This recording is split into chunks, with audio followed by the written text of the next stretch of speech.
நீங்கள் பார்த்து கொண்டிருப்பது உங்கள் ஜாஷ்வா டிவி. சகல ஜனங்களுக்கும் நற்செய்தி.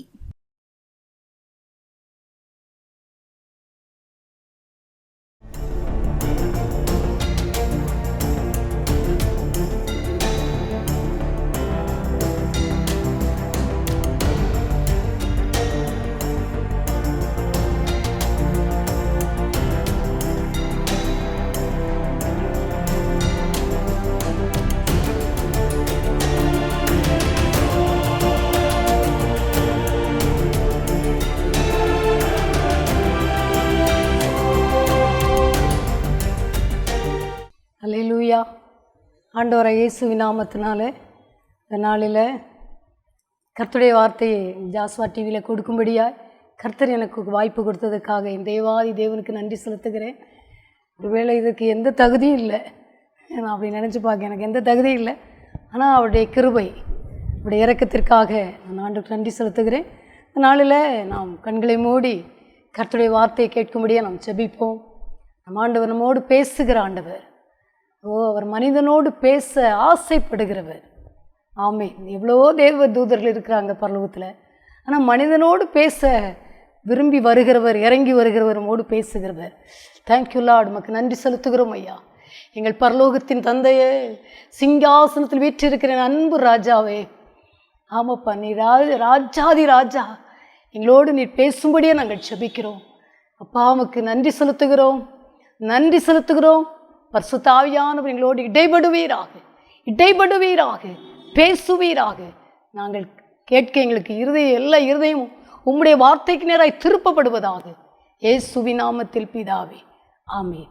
இந்த நாளில் கர்த்தர் நம்மோடு பேசும்படியாய் பாருங்கள், நான் இந்த காரியத்துக்காய் ஜெபிக்கும்போது ஆண்டவர் அப்படி இந்த காரியத்தை சொன்னார். எனக்கு ஆண்டவர் பேசுகிறது ரொம்ப சந்தோஷமாக இருக்கும். உண்மையிலே சொல்கிறேன், மனுஷனுடைய வார்த்தைகள் நம்மை கலங்க பண்ணும். சில நேரம் ஆறுதலாக இருக்கும், ஆனால் கூட அது கலங்க பண்ணும். ஆனால் ஆண்டவர் இந்த நாளில் நம்மோடு கூட பேசும்படியாய் கர்த்தர் பேச போகிறார். ஆதியாகமம் 32ஆம் அதிகாரம் 22ஆம் வசனம். ஆதியாகமம் 32. ஜீசஸ் ஆண்டவர் ரீமான் சந்தரபு கலவா. 32ஆம் அதிகாரம் 22ஆம் வசனம். பாருங்கள், நம்ம ஆண்டவர் இந்த நாளில் என்ன சொல்கிறார்னா, எனக்கு ஒரு இரவு போதும் உங்களுக்கு அற்புதம் செய்ய அப்படின்னு சொல்கிறார். ஒரே இரவு போதும். செங்கடலை பிளப்பதற்கு ஒரு இரவு ஆண்டவருக்கு போதும். காடைகளை கொண்டு வந்து போடுவதற்கு அவருக்கு ஒரு இரவு போதும். ஒரு இரவு கூட தேவையில்லை. அப்படியே இரவெல்லாம் வந்து விழுந்தது. காலையில் பார்த்திங்கன்னா காடையை பார்த்தார்கள் ஜனங்கள். செங்கடல் இரவில் அப்படியே திறக்கப்படுகிறது. பார்வோன் மூடப்படுகிறான். நம் ஆண்டவர் அற்புதத்தின் தேவன். அவருக்கு ஒரு இரவு போதும். ஆனால் நம்மகிட்ட ஆண்டவர் என்ன எதிர்பார்க்கிறார்னா, நாம் பல இரவுகள் ஜெபிக்க வேண்டும் என்று கர்த்தர் எதிர்பார்க்கிறார். ஆமாம், நம்ம ஜெபிக்கணும். இரவில் எப்போ ஆண்டவர் ஆசீர்வதிப்பார்னா, அற்புதம் அவர் செய்யணும்னா நம்மளும் இரவில் ஜெபிக்க வேண்டும். ஆமாம், நமக்கு இந்த நாட்களில் அநேகர் இரவில் ஜெபிக்கிறது இல்லை. முழுவதும் ஜெபம் இல்லை, சர்ச்சில் அதிகமாக இல்லை. ஆனால் முடிந்த அளவு நம்மால் ஜெபிக்க வேண்டும், நாம் ஜெபிக்க வேண்டும் என்று கர்த்தர் எதிர்பார்க்கிறார். இங்கே யாக்கோபு ஜெபிக்கிறார். யாக்கோபு எப்படி ஜெபிக்கிறார்னா, 32ஆம் அதிகாரம் 22ஆம் வசனத்தில், ராத்திரியிலே எழுந்திருந்து எல்லாவற்றையும் அக்கறைப்படுத்துகிறார். நம்ம இதை நிறைய கேட்கிறோம், ஆனால் நம்ம செய்முறையிலே செய்ய வேண்டும் என்று கர்த்தர் எதிர்பார்க்கிறார். இந்த நாட்களிலே ஜெபம் அதிகமாய் தேவைப்படுகிறது, ஆண்டவருக்கு தேவைப்படுகிறது.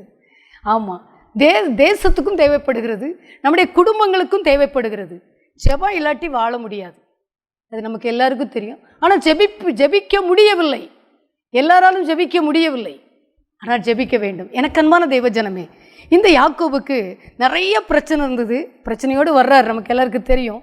ஆனால் மனைவி, 2 மனைவி, பிள்ளைங்க, எல்லா பணிவிடைக்காரிங்க எல்லாரையும் கூட்டி கொண்டுட்டு வர்றாரு. 23ஆம் வசனத்தில் எல்லாவற்றையும் சேர்த்து அக்கறைப்படுத்தி எல்லாத்தையும் தூர வச்சிட்டார். எல்லா பிரச்சனையும் தூர வச்சிட்டாரு, தூக்கத்தை தூர வச்சிட்டாரு, பயத்தை அன்னை மருமன் வந்து கொன்றுவாங்கிற பயம் இருக்குது. எல்லாவற்றையும் தூக்கி தூர வச்சுட்டு யாக்கோபு பிந்தி தனித்திருந்தான். இந்த நாட்களில் ஆண்டவர் உங்களையும் என்னையும் பார்த்து சொல்லுகிறார், ஜெபிக்க வேண்டும் இரவில். இரவிலே ஜெபிக்கிறதுனால தேவ பிள்ளையே 12 விதமான ஆசீர்வாதங்களை நீங்கள் பெற்றுக்கொள்ள முடியும். யாக்கோபு ஆசீர்வாதத்தை பெற்றதற்கு காரணமே இரவிலே அவன் தூக்கத்தை தியாகம் பண்ணினதுனால். அது மட்டுமல்ல, ஆண்டவர்கிட்ட நீர் ஆசீர்வதித்தால் ஒழிய நான் விட மாட்டேன்னு சொல்கிறாரு. அது மட்டுமா பார்த்தீங்கன்னா 27ஆம் வசனம் ஆதியாகமம் 32:27 அவர் உன் பேர் என்ன என்று கேட்டார். யாக்கோபு என்றான். எத்தன், யாக்கோபு என்றால் நமக்கு எல்லாருக்கும் தெரியும் எத்தன், எத்தன் ஏமாற்றுக்காரன். ஆனால் 28ஆம் வசனம் சொல்லுது, அப்பொழுது அவர் உன் பேர் இனி யாக்கோபு என்னப்படாமல் இஸ்ரவேல் என்னப்படும், தேவனோடு மனிதனோடு போராடி மேற்கொண்டாயே என்றார். அப்படின்னா சாப பெயர் மாற்றப்படுகிறது. யாக்கோபுக்கு அந்த சபிக்கப்பட்ட பெயர், ஏன்னா தாய் தகப்பனை ஏமாற்றி வருகிறான், தகப்பனாரை ஏமாற்றிட்டான், இங்கே வந்துக்கிட்டு இருக்கிறாரு. எனக்கு அன்பான தேவ ஜனமே, இதுவரைக்கும் நம்ம ஏமாற்றி இருக்கிறோமா? ஆண்டவரை ஏமாற்றுறோம், எல்லாவற்றிலும் இதை செய்கிற ஆண்டவர் அதை செய்கிற ஆண்டவரே நம்ம ஏமாற்றிக்கிட்டு இருக்கோம். ஆனால் பாரில் வாழ்ந்தே நான் அடிக்கடி நினைப்பேன், பாதி வாழ்க்கை கடந்துடுது ஐயா, எல்லாம் கடந்து போச்சு, இனியாவது இருக்கிற எஞ்சிய நாட்களில் ஆண்டவர் சொல்கிறாரு, இனிமே நீ என்னை ஏமாற்றாத மகளே, நீ ஏமாற்றப்பட்டுருவன்னு ஆண்டவர் நம்மளை பார்த்து சொல்கிறார். நம்ம ஆண்டரை ஏமாற்றிக்கிட்டே இருந்தோன்னா அவர் நம்மளை ஒரு நாள் ஏமாற்றி விடுவார். தயவு செய்து ஆண்டவர் நான் ஜெபிப்பேன்னா இன்னைக்கு ஆண்டவர்கிட்ட ஒரு காரியத்தை சொல்லுங்கள். நான் ஜெபிப்பேன் ஆண்டவரை, நான் இரவில் ஜெபிப்பேன்ப்பா, வாரத்தில் ஒரு நாளாவது ஒரு 1 மணி 2 மணி வரைக்குமாவது நீங்கள் ஜெபிக்க வேண்டும் என்று கர்த்தர் எதிர்பார்க்கிறார். உங்களுடைய குடும்பத்தின் சாபங்கள் மாறும் தெய்வ பிள்ளையே. சாபத்தின் பெயர் மாற்றப்படுகிறது. மாற்றப்படுவது மட்டுமல்ல, ஆண்டவர் சொல்கிறாரு இஸ்ரவேல் பிளஸ்ஸிங், ஆசீர்வாதமான அந்த பெயருக்குள்ளாய், ஆசீர்வதிக்கப்பட்டவன் என்கிற அந்த சூழ்நிலைக்குள்ளாய் யாக்கோவை கொண்டு வருகிறார். ஆமாம், இந்த நாளில் நீங்கள் ஆண்டவரே நான் ஜெபிப்பேன் ஆண்டவரே, ஒருவேளை டயர்டு இருக்குது, பலவீனம் இருக்குது, எல்லாவற்றிலும் ஒரு வீட்டு திருமணம்னா நம்ம போகலையா, இரவில் கிளம்பி போகலையா, சென்னைக்கு போகலையா, எங்கெல்லாம் போகிறோம், தப்பு இல்லை, போகணும். ஆனால் ஆண்டவர் நீ சொல்கிறாரு, என் பாதத்தில் நீ காத்திருக்கும்போது நான் உன் பெயர் சாப பெயரெல்லாம் மாற்றுவேன். இதுவரைக்கும் எதுலலாம் ஆசீர்வாதம் இல்லையோ, எதுலலாம் தடையாக இருக்கிறதோ அதெல்லாம் நான் நிர்மூலம் பண்ணுவேன்னு சொல்கிறாரு. நான் போகிறேன்னு சொன்னால் கூட இவர் விடலை பாருங்கள். என்னை ஆசீர்வதித்தாலுடைய ஒரு போராட்டமான ஜெபம், ஒரு போராடி ஜெபிக்கிற ஜெபம், ஒரு விடுதலையோடு ஜெபிக்கிற ஜெபம், ஒரு ஆசையோடு ஜெபிக்கிறார். அல்ல அப்படி ஜெபிக்க முடியாது, இரவில் ஆசையோடு ஜெபிக்கிறார்.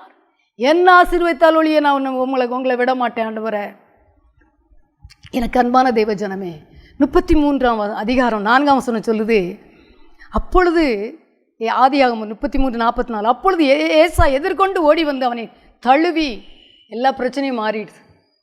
ஜெபித்ததுனால சாபம் மட்டுமா விலகுது, 12 விதமான ஆசீர்வாதங்களை பெற்றுக்கொண்டான், பரலோக பிளஸ்ஸிங்கை பெற்றுக்கொண்டான். கோத்திரத்தில் 12 கோத்திரத்தில் முதல் யாக்கோபுக்கு தான் 12 கோத்திரத்தில் ஆசீர்வாதம் பிளஸ்ஸிங். அப்படிப்பட்ட ஆசீர்வாதத்தை பெற்றுக்கொண்டான். அது மட்டுமல்ல, சொந்த சகோதரனுக்கு கொண்ட அந்த பிரச்சனை மாறுகிறது. அவர்கள் இருவரும் முத்தம் செய்தான், இருவரும் அழுதார்கள் என்று வேதம் சொல்லுகிறது. 35 வேதம் சொல்லுகிறது கர்த்தருடைய வார்த்தை. ஆதியாகமம் 35 பார்த்தீங்கன்னா, ஜெபிக்கிறவனோடு கர்த்தர் பேசுவார். நல்லா புரிஞ்சுக்கோங்க. சிலர் சொல்லுவாங்க ஆண்டரே பேசலையே, அப்போ நம்ம சரியாக ஜெபிக்கலன்னு அர்த்தம். கர்த்தர் வார்த்தையை சொல்கிறாரு 35ஆம் அதிகாரம் 10ஆம் வசனத்தில், இப்பொழுதும் உன் பேர் யாக்கோபு, இனி உன் பேர் யாக்கோபு என்னப்படாமல் இஸ்ரவேல் என்று உனக்கு பேர் வழங்கும் என்று சொல்லி அவனுக்கு இஸ்ரவேல் என்று பேரிட்டார். ஆண்டவர் பேர் சொல்கிறார் பாருங்கள், பேரிடுறார். அப்படி செய்துட்டு ஆண்டவர் பேர் விட்டுட்டு பின்னும் தேவன் அவனை நோக்கி யாக்கோபிட்ட பேசுகிறார், நான் சர்வ வல்லமுள்ள தேவன், நீ பலுகி பெருகுவாயாக, ஒரு ஜாதியும் பற்பல ஜாதிகளின் கூட்டங்களும் உன்னிடத்திலிருந்து உண்டாகும், ராஜாக்களும் உன் சந்ததியில் பிறப்பார்கள். ஆண்டவர் சொல்கிறார். ஆமாம், யாக்கோபிட்ட சொல்கிறாரு, உன் சந்ததியில் ராஜா பிறக்க போகிறாருப்பா. அந்த ராஜா தான் தேவ ஜனமே யோசேப்பு. ஆண்டவர் சொல்லிட்டார் அங்கே, அந்த ராஜா தான்.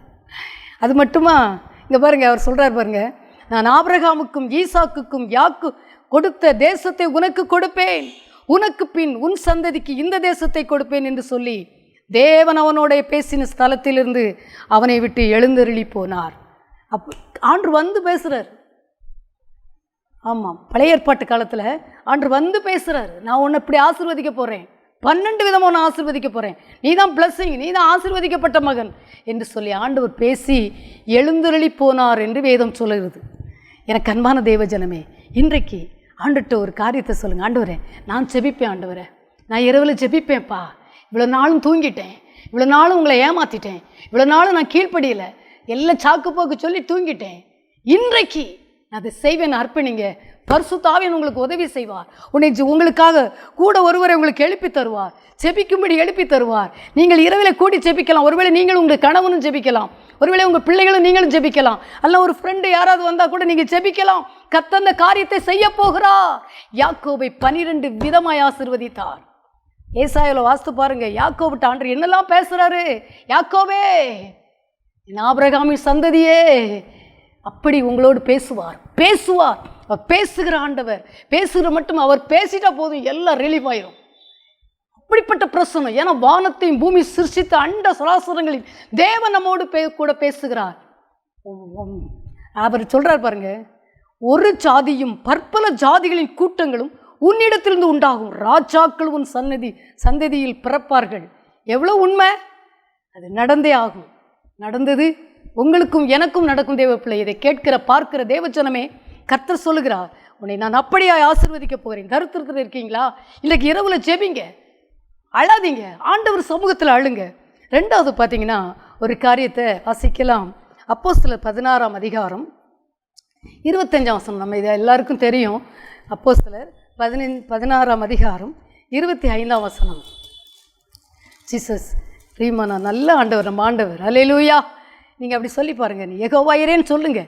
வீட்டுக்குள்ளே இருக்கும்போது சும்மா ரொம்ப கலங்காதங்க. யெகோவா ஈரே, யெகோவா நிசியே, யெகோவா ஷாலோம், ஆண்டவருடைய நாமத்தை சொல்லுங்கள், மகிமைப்படுத்துங்க, அவர் உங்களை கனப்படுத்துவார். அந்த 16ஆம் அதிகாரத்தில் நமக்கு தெரியும், பவுல் ஷீலாவும் துதிக்காங்க. என்ன செய்கிறாங்க? அவங்கள கட்டி போட்டிருக்கிறது. 25ஆம் வசனம், நடு ராத்திரியிலே பவுலும் ஷீலாவும் ஜெபம் பண்ணி தேவனை துதித்து பாடினார்கள். ஜெபம் பண்ணுறாங்க, துதிக்கிறாங்க, பாடுறாங்க. காவலில் வைக்கப்பட்டுள்ளதை கேட்டுக்கொண்டிருந்தார்கள். சடிதியிலே, என் தேவச்சனமே, இரவில் கர்த்தரை துதித்து பாடுங்கள். ஆமாம், இதை செய்து பாருங்கள். ஒருவேளை நம்ம குடும்பத்தில் பார்த்திங்கன்னா, நான் இன்றைக்கி காலையில் எனக்கு அப்படி கற்றுக் கொடுத்தார். நமக்கு சில வருத்தங்கள் நம்ம உள்ளத்தில் வரும்போது, நம்ம சில நேரம் பிள்ளைகளை கசந்து கொள்ளுவோம், அல்ல கணவரை கசந்து கொள்ளுவோம், அல்ல யாரையாவது ஒருத்தரை கசந்து கொள்வோம். என்னடா இப்படி இருக்குது பிரச்சனை, சரி என்ன இவங்களால தான், நம்மளாலே அது இருக்கும், இவங்களால தான் அப்படின்னு நம்ம நினச்சி கசந்து கொண்டு இருப்போம். கர்த்தர் என்கிட்ட சொன்னார். என்ன சொன்னார்னா, மகளே, பவுலையும் சீலாவையும் இங்கே பார்த்தீங்கன்னா அந்த வசனம் சொல்லுது, 24ஆம் வசனம், அவன் இப்படிப்பட்ட கட்டளையை பெற்று அவர்களை உட்காவலறையிலே அடைத்து அவர்கள் கால்களை தொழுமரத்தில் மாட்டி வைத்து வச்சுருக்காங்க. அந்த மாட்டின நேரத்தில் வாயினால் கர்த்தரை துதித்து பாடுறாங்க. அன்று சொன்னார், நெருக்கம் வரும்போது உடைய எல்லைகளுக்குள் பாடு என்று சொன்னார். நமக்கு நெருக்கம் வரும்போது, நமக்கு வருகிற பிரச்சனை, சில நெருக்கங்கள், சில பாடுகள், சில மற்றவருடைய வார்த்தைகள், சில செயல்கள், நமக்கு பிடிக்காத நம்மளே செஞ்சுக்கிட்டு இருப்போம். அப்படி நேரத்தில் கர்த்தரை துதிக்கணும்னு சொல்கிறார். அவங்களுக்கு சிறைச்சாலையில் துதிக்கும்படியாக கட்டளை கிடைத்தது. வீட்டுக்குள்ளாய் சிலரை நமக்கு நெருக்குகிற பிரச்சனைகள், நம்மளை கட்டி போட்டது போல இருக்கிற இந்த சூழ்நிலையில் நீங்கள் இரவில் துதிக்க வேண்டும் என்று கர்த்தர் சொல்கிறார். அந்த நேரத்தில் சொல்லுங்களேன், யெகோவா ஈரே, தந்தையாம் தெய்வம், அப்படி சொல்லி கர்த்தரை துதிச்சு பாருங்க. வாயை திறந்து பாடுங்க. அன்று சொல்றாரு, வாய் விரிவாய் திற, நான் நிரப்புவேன்னு சொல்றாரு. நிரப்புவார் தெய்வ பிள்ளையே. இங்கே என்ன நடக்கிறது பார்த்தீங்கன்னா, சடதியிலே 26ஆம் வசனம், சடதியிலே சிறைச்சாலையின் அஸ்திபாரங்கள் அசையும்படியாக பூமி மிகவும் அதிர்ந்தது. உடனே கதவுகள் எல்லாம் திறவுண்டது, எல்லாருடைய கட்டுக்களும் கலண்டு போயிட்டான். எவ்வளோ பெரிய பாக்கியம்! ஒரே இரவில் அற்புதம் செய்வார். ஒரு இரவு போதும் அவருக்கு. நீங்கள் அப்படி சொல்லி பாருங்கள். நானும் அப்படி பல முறை ஜெபிச்சிருக்கேன். ஆண்டவரே, ஒரு இரவு போதும் இந்த காரியத்தை செய்ய, ஒரு செகண்டு போதும், உங்களுக்கு 5 நிமிஷம் போதும், அது இந்த இரவாக இருக்கட்டும் அப்படி சொல்லி பாருங்களேன். செங்கடல் பிளந்து பார்த்தீங்கன்னா, நீங்கள் அதை நிறைய இடத்துல வாசித்து பாருங்கள். இரவில் பிளக்குது, இருட்டில். தேவச்சனமே, அன்று பாருங்க, இயேசுப்பா கூட இரவெல்லாம் ஜெபித்தார். லூக்கா 6:12 பார்த்தீங்கன்னா இரவெல்லாம் முழுவதும் ஜெபித்தாராம். ஜெபிச்சுட்டு 13 வசனம் சொல்லுது, அப்போ தான் சீஷர்களை செலக்ட் பண்ணுறாரு. ஆமாம், இவங்கெல்லாம் என்ன செய்யணும்னு ஜெபிக்கும்போது தேவ ஆலோசனை கிடைக்கும். ஆமாம், நீங்கள் முதல்ல நீங்கள் துதிக்கும்போது உங்கள் கட்டுகளே அவிழ்க்கப்படும். சிறைச்சாலையில் கட்டுகள் அவிழ்க்கப்பட்ட மாதிரி சில பிரச்சனை உங்களை வந்து பாரப்படுத்தும் போது யாரையும் திட்டாமல், மனசுகளை கசந்து கொள்ளாமல் கர்த்தரை பாடுங்க. நான் இன்றைக்கி காலையில் அதை செய்தேன். பாடுவோமே, சில நெருக்கம் வரும்போது எப்போ இந்த வேலையை எப்படி செய்ய அப்படிங்கும்போது பாடுங்க. இந்த பிரச்சனையை எப்படி பேஸ் பண்ண பாடுங்க தெய்வ பிள்ளையே. அந்த நெருக்கம், அந்த சிறைச்சாலைகள் கழண்டு கழண்டு கழண்டு கழண்டு போகும் உங்களை விட்டு. ஒரே இரவு இயேசு ஜெபித்தார். காலையில் ஊழியர்களை, சீஷர்களை அப்படியே செலக்ட் பண்ணுறாரு. என்ன செய்யணும், இவங்களுக்கு பொறுப்பு கொடுக்குறாரு. அப்படிப்பட்ட ஆலோசனையை நம்ம பரிசுத்த ஆவியானவர் நமக்கு தருவார் தெய்வ பிள்ளையே. பார்த்தீங்கன்னா மார்க் 14ஆம் அதிகாரம், எனக்கு அன்பான தெய்வ பிள்ளையே, சங்கீதம் 119ஆம் அதிகாரம் 55ஆம் வசனம் என்ன சொல்லுது பாருங்கள். சங்கீதம் 119ல் 55ஆம் வசனம் சொல்லுகிறது, கர்த்தருடைய வார்த்தை இப்படி எழுதியிருக்கிறது. கர்த்தாவே, ராக்காலத்தில் உமது நாமத்தை நினைத்து உமது வேதத்தை கைக்கொள்ளுகிறேன். தாவீது அப்படி சொல்லுகிறார். அனுபவத்தை பாருங்களேன். கர்த்தாவே, ராக்காலத்தில் உமது நாமத்தை நினைத்து உமது வேதத்தை கைக்கொள்கிறேன். அது மட்டுமா 62 சொல்கிறாரு, உமது நீதியான நியாய தீர்ப்புகளின் நிமித்தம் உம்மை துதிக்கும்படி பாதி ராத்திரியில் எழுந்திருப்பேன்.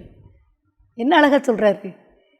சொல்கிறாரு, உம்முடைய நாமத்தை நினைத்து உமது வேதத்தை நான் கைக்கொள்வேன், வார்த்தைக்கு நான் கீழ்ப்படுவேன் சொல்கிறாரு.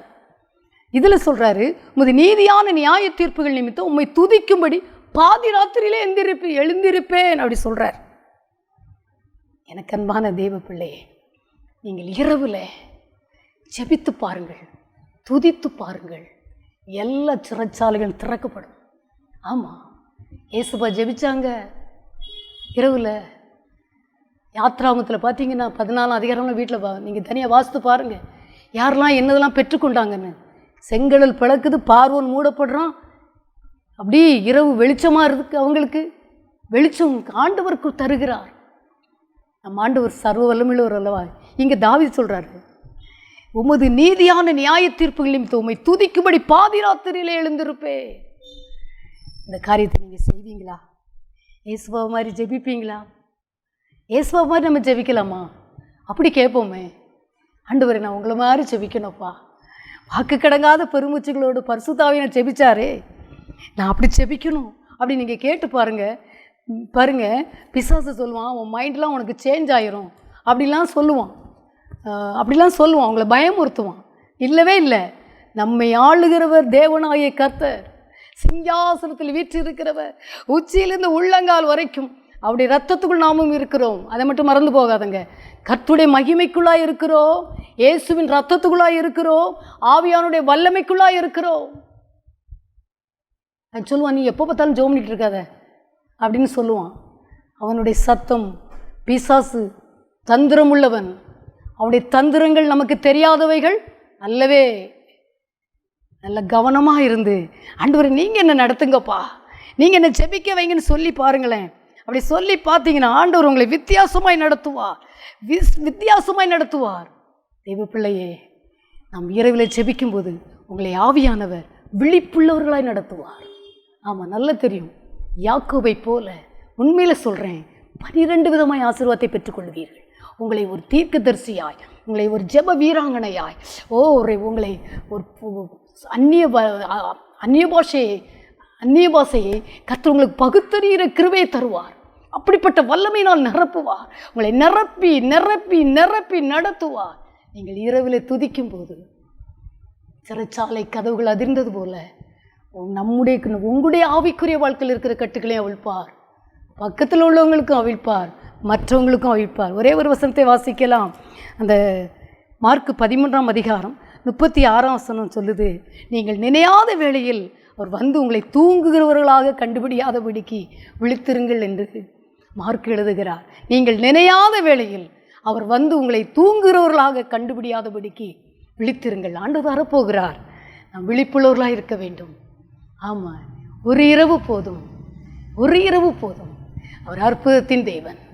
தேவ பிள்ளையே, இந்த நாளில் அநேக நாளாக நம்ம தூங்கிட்டோமா?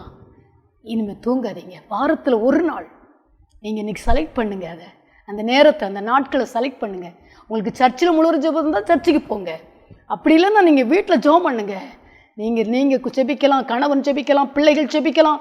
எல்லாம் உங்கள் ஃப்ரெண்டு யாராவது உங்களுக்கு இணைந்து வருவார்களானால் கணவர்கிட்ட பெர்மிஷன் கேட்டு நீங்கள் ஜெபிக்கலாம். செய்து பாருங்கள்.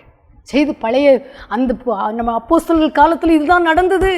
இந்த நாட்டில் அந்த ஜெபம் தேவை. ஜெபம் தேவை, துதி தேவை, துதி தேவை. எவ்வளோ கட்டப்படுனாலும் துதிச்சு பாருங்க. எல்லா கட்டுக்களையும் அறுத்தெறிவார். நடுராத்திரியிலே விடிய காலையில் அற்புதமாய் வெளியே கொண்டு வந்தார் பவுலையும் ஷீலாவையும். உங்களுக்கு நமக்கு செய்ய மாட்டாரா? அவர் நேற்றும் இன்றும் என்றும் மாறாதவர், பொய்யுரையாதவர். அவர் பொய் சொல்ல மனுஷன் அல்ல. அவர் மனமாற அடிக்கடி நினைப்பேன், இந்த வார்த்தையை அடிக்கடி சொல்வேன். எப்பா நீங்கள் பொய் சொல்ல மனுஷன். ஏன்னா அடிமை வாழ்க்கையில் அப்படி செய்திருக்கிறார்.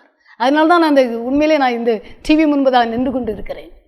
அல்ல, நான் இதெல்லாம் என்றைக்கோ மறித்து போயிருப்பேன், என்றைக்கோ ஒன்றுமில்லாமல் போயிருப்பேன். Thank you Lord.